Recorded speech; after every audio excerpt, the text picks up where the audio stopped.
আসসালামু আলাইকুম রহমতুল্লাহ। This is day 4 of 60। বেশ কিছুদিন ধরে ভালোই শীত পড়ছে, আর এই শীতের কারণে ঘুম থেকে উঠতেই বিপাকে পড়তে হয়। সকালে দুইটা ক্লাস ছিল, একটা 9টা থেকে 10টা, একটা 10টা থেকে 1টা পর্যন্ত।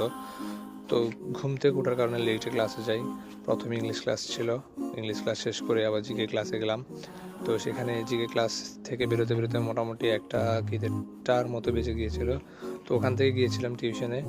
তো টিউশনে এই বিড়ালটা আমার খুবই পছন্দ। ওনাদের বাসায় দুইটা বিড়াল আছে, এই একটা হচ্ছে পার্সিয়ান, আর একটা হচ্ছে যে আমাদের বাংলাদেশি বিড়াল। ওইটাও খুব দুষ্ট এবং অ্যাক্টিভ, খুবই ভালো লাগে।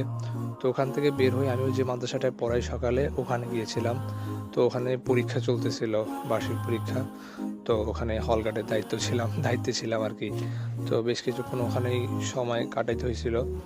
তো ওখান থেকে বের হয়ে দেখি মেইন রোডের মধ্যে প্রচুর জ্যাম। একটা রাজনৈতিক সম্মেলন ছিল মেবি, থেকে প্রচুর শেষ করে বেরোতে বেরোতে প্রায় ছিলাম ওখান থেকে